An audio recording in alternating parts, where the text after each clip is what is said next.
There are 7 specific situations where filing for Social Security at 62 is the mathematically correct choice. This isn't about rebellion against conventional wisdom or financial desperation. It's about specific circumstances where the math actually favors taking the reduced benefit early. The reason you almost never hear this list spelled out is that the standard retirement advice has flattened a complicated decision into a single rule: wait until 70. That rule is right for most people. It is wrong for a meaningful minority. And the minority gets ignored because spelling out their situation requires admitting that the universal rule has exceptions. Last episode I covered the rules that are completely wrong. This one is narrower. Today's list is 7 exceptions to the wait until 70 default, each one with a specific math that supports filing early. At the end of the video, I'll give you a 7-question checklist to run yourself. If none of the 7 apply to your situation, deferring still wins. If anyone applies, the case for 62 is defensible. I'm Tom. This channel is about real personal finance for normal people. The kind that actually works instead of the kind that sells you a course. No motivational fluff, no fantasy returns, just what the math actually does over time. If that's what you're here for, hit subscribe. Today, 7 situations where the math on filing at 62 beats the default of deferring, with the specific scenarios and numbers behind each one. Reason 1. Your honest health assessment puts you below average life expectancy. This is the one the conventional advice never quite addresses head-on, because nobody wants to write articles about people who won't be around in 20 years. But Social Security is fundamentally a longevity bet, and the bet only pays off if you actually live long enough to collect. Walt is 62. Last year, he got a cancer diagnosis. His oncologist gave him an honest prognosis, somewhere between 10 and 15 years if treatment goes well, possibly less. Walt's full retirement age benefit at 67 would be $2,400 a month. Filing at 62 reduces it to $1,680, a 30% permanent haircut. Waiting until 70 would raise it to $29,776. Here's the math Walt is actually running. If he files at 62, he collects about $20,000 a year for the rest of his life. Over a 10-year horizon, that's $200,000. Over 15, $300,000. If he waits until 70 and dies at 75, he collects 5 years at $36,000 or $180,000. If he waits to 70 and dies at 73, he pockets $108,000. The break-even between filing at 62 and 70 is approximately age 80. Walt's honest assessment says he won't get there. In the last video on 10 wrong rules, I mentioned that male life expectancy at 62 averages about 20 more years, putting the average male right at the break-even. This is the corollary. If your honest health assessment puts you below average, the math flips. The expected value calculation tilts toward filing early because you collect fewer years of the higher checks if you defer. Now the pushback you'll hear, but you might live longer than you think. People are bad at predicting their own mortality.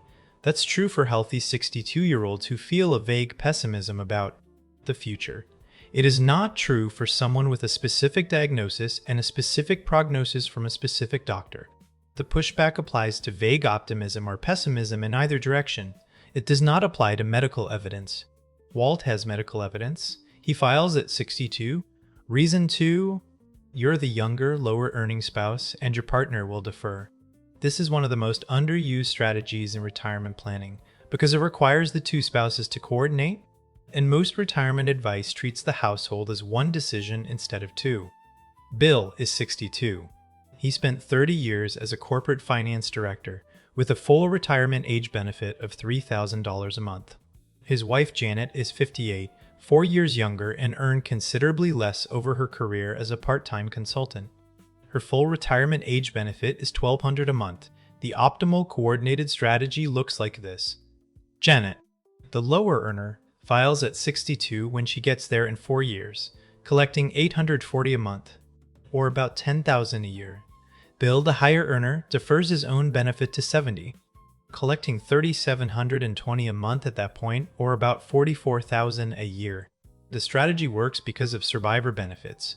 When Bill eventually passes, Janet steps up to receive his full deferred benefit of $3,720 for the rest of her life. Janet is 4 years younger and female, both factors pointing to her outliving him by several years. The deferred amount on his record becomes her longevity insurance. The math on Janet filing early instead of deferring her own benefit looks like this. Her own benefit at 62, $840. Her own benefit at 70, $1488. Difference between the two, about $7,700 a year. Meanwhile, when Bill passes, Janet switches to his benefit anyway, so her own deferred amount stops mattering. Janet captures $80,000 of early income from filing at 62 and loses approximately nothing, because the survivor benefit dominates her own benefit from the day Bill dies. Pushback. Why not have both deferred to 70? Because the lower earner's own benefit becomes irrelevant once the survivor benefit kicks in. Whatever Janet earned by deferring her own record gets overwritten by Bill's higher survivor amount. Deferring the lower earner has minimal upside and forfeits years of early income. The right move is to defer the higher earner only and let the lower earner take early. This is the strategy nobody tells you about because it requires both spouses to actually talk to each other about it. Reason 3. You have minor children, a disabled adult child, or a spouse caring for a young child. Once you file for Social Security retirement benefits, the system unlocks a set of family benefits most people don't know exist. Each eligible family member can receive up to 50% of your full retirement age benefit, subject to a family maximum cap that limits combined household benefits to roughly 150 to 188% of your full amount. Frank is 62. 5 years ago, his daughter passed away and he legally adopted her 2 children, now 10 and 12. Frank's full retirement age benefit at 67 would be $2,400 a month. Filing at 62 reduces his own benefit to $1,680, the standard 30% reduction. The family benefits for his 2 adopted grandchildren are calculated from his full benefit rather than the reduced amount, but they're also subject to the family maximum cap. With 2 grandchildren each entitled to 50% of Frank's full benefit, the combined household total would exceed the family max. So each grandchild's benefit gets prorated downward to about $1,000 a month. Frank's household income once he files at 62, his own benefit of $1,680, plus about $1,000 a month for each grandchild after the family max prorate. Total, about $3,700 a month or $45,000 a year. That number runs until the older grandchild ages out at 18, at which point the younger grandchild's benefit reverts upward to the full $1,200 because the family max no longer binds, with only one auxiliary on the record. If Frank had waited to file at 67 instead, he'd start at $2,400 a month for himself, no reduction. But by then, the grandchildren would be 15 and 17, with only 1 to 3 years of eligibility left. Filing at 67 would cost Frank more than $100,000 in foregone family benefits over the grandchildren's remaining eligibility years, while gaining him a permanently higher monthly check that won't earn back the difference until well into his 80s. The same principle applies if you have a disabled adult child whose disability began before age 22. They become entitled to lifetime auxiliary benefits when you file, valued at 50% of your full benefit, subject to the family maximum, and it applies if you have a spouse caring for a child under 16, biological or adopted, where the caregiving spouse can receive up to 50% of your benefit while the child is young enough to qualify. The takeaway, if you have eligible dependents, the math on filing at 62 often dramatically beats deferring because the family benefits stack on top of your own. Reason 4. You've been pushed out of work between 62 and full retirement age. This is the situation the conventional advice handles worst because it treats Social Security claiming as a pure optimization. Problem: ignoring that most people don't actually choose their retirement timing. They get laid off, downsized, or pushed into a buyout, and the math has to work with what actually happened, not what would have been ideal. Tony is 62. He spent 28 years as a mechanical engineer at a manufacturing company in Ohio. Last year, the company restructured, and his role was eliminated with a 6-month severance package. He's been looking for work in his fields for 10 months. 3 interviews. 0 offers. The interview feedback is consistent and unspoken. Companies hire candidates who don't look like they're 3 years from retirement. Tony's options are limited. He can keep job hunting and drain his portfolio while he waits, drawing down assets during the most vulnerable period of his investment timeline. He can take a job 2 pay grades below his prior position, with a meaningful pay cut that's still better than nothing. Or he can file for Social Security at 62 and use the income to bridge the gap. The math on filing. Tony's full retirement age benefit would be $2,800 a month. At 62, he gets $1,960, or about $23,500 a year. That's not a luxury retirement, but it's the difference between drawing down his portfolio during a potential downturn and letting it ride. If Tony's portfolio is around $600,000 and he was planning to use a 4% withdrawal of $24,000, Social Security at 62 essentially replaces that withdrawal entirely.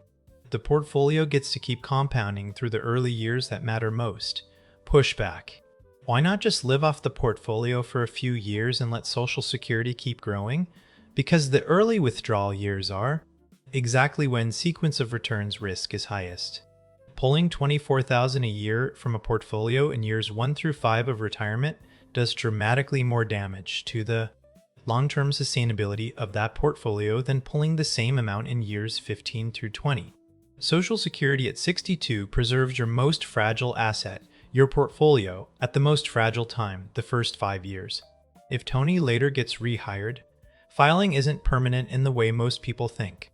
He can continue collecting subject to the earnings test until full retirement age, after which the benefit recomputes upward to add back the months that were withheld. Reason 5. You need to reduce sequence of returns risk in early retirement. This is the reason that doesn't require a specific personal situation. It's a structural argument about how portfolios actually behave in the first few years of retirement, and it applies to anyone whose portfolio will be the primary funding source for their early 60s.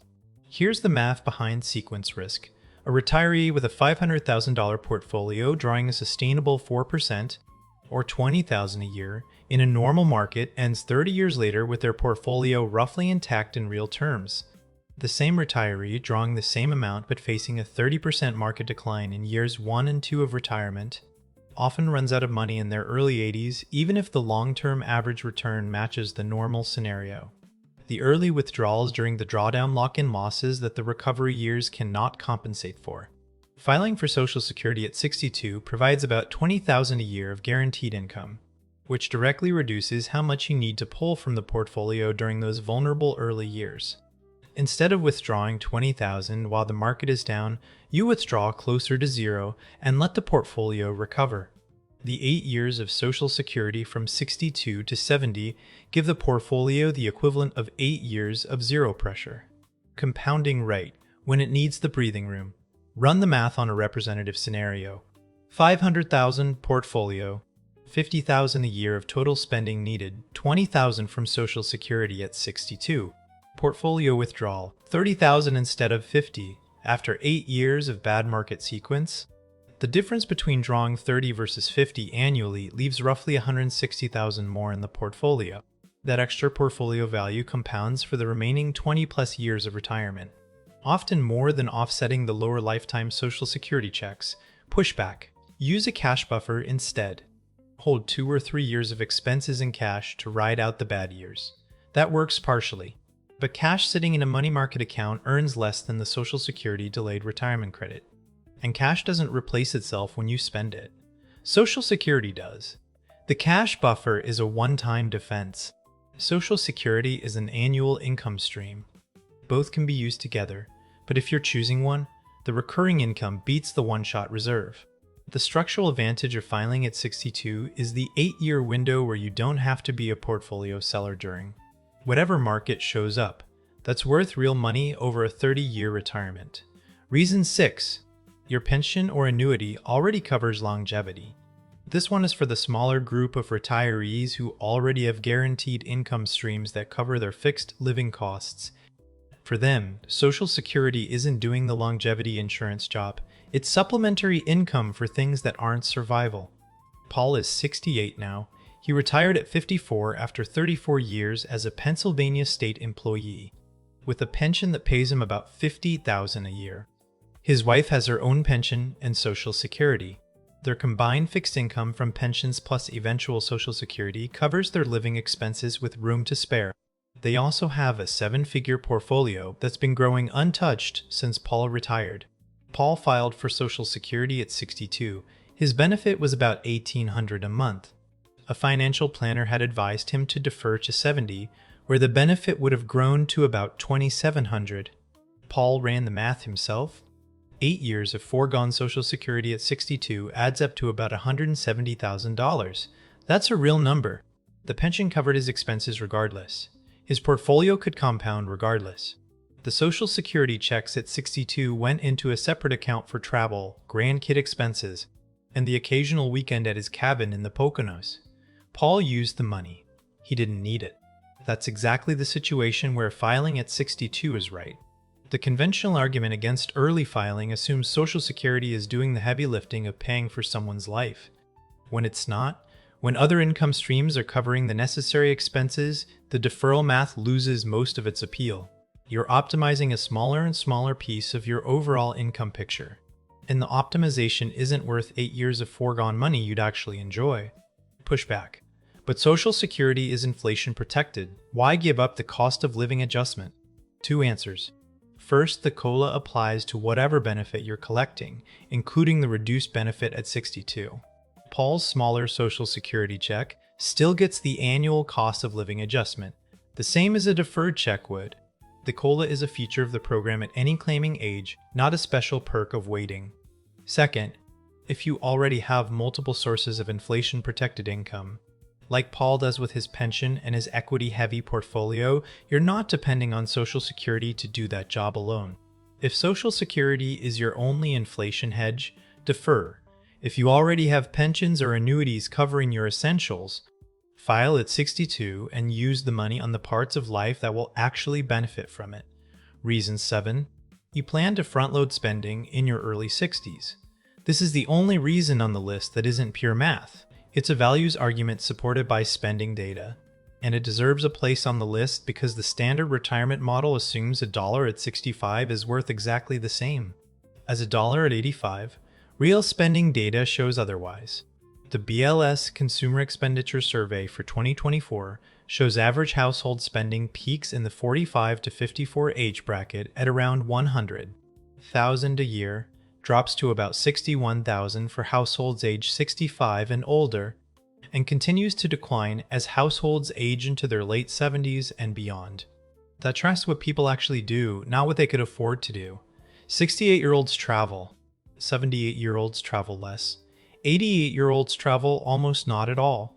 Spending tracks activity, and activity tracks health and energy. This creates a real-life utility argument the spreadsheet model misses. $20,000 at 63 buys a trip with your spouse, time with grandkids, and the energy to enjoy both. The same $20,000 at 83 often buys the same dollar amount of stuff that you don't have the energy or health to. Use the same way. A break-even calculation that says you come out ahead by deferring to 70 and collecting more after age 81 is true in nominal dollars. It is not necessarily true in lived experience. This argument doesn't replace the math arguments above. It supplements them. If you're already deferring for any of the previous 6 reasons, fine. But if the only thing tipping you toward deferring is that the spreadsheet says you collect a slightly higher total over a hypothetical 30-year retirement, ask yourself whether those theoretical higher checks at 85 will buy something the smaller earlier checks at 63 will not. The standard advice optimizes nominal dollars. It does not optimize lived years. Now, we have a 7-question checklist. Pull up a piece of paper or your phone notes and run through these 7 yes or no questions. They map exactly to the 7 reasons we just covered. If you answer yes to even one, the case for filing at 62 is mathematically defensible. If you answer no to all 7, the default of deferring still wins. 1. Does an honest health assessment, based on specific evidence rather than vague feeling, put you below average life expectancy? 2. Are you the younger and lower earning spouse with a partner who will defer their own higher benefit until 70? 3. Do you have minor children, a disabled adult child whose disability began before 22? Or a spouse caring for a child under 16? 4. Have you been involuntarily pushed out of work between 62 and full retirement age, with limited prospects of returning at your former earning level? 5. Does your portfolio represent the bulk of your retirement funding such that early withdrawals would expose you to significant sequence of returns risk? 6. Do you already have pension or annuity income that covers your fixed living expenses regardless of Social Security? 7. Have you specifically planned and budgeted to front-load spending in your 60s on experiences that won't be available or enjoyable at 80? If you said yes to one or more of those questions, the conventional rule that says always wait until 70 is the wrong rule for your situation. Filing at 62 is the right call, and the math supports it. If you said no to all 7, defer as long as you can. The math supports that too. The decision isn't ideology, it isn't gambling against the government. It's a personal calculation that has actual right answers based on your actual circumstances. The 7 situations in this video are when 62 is correct. Outside of these 7, the standard rule applies. If this helped, hit subscribe.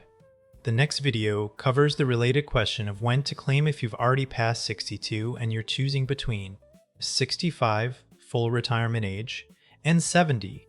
I'll see you in the next one.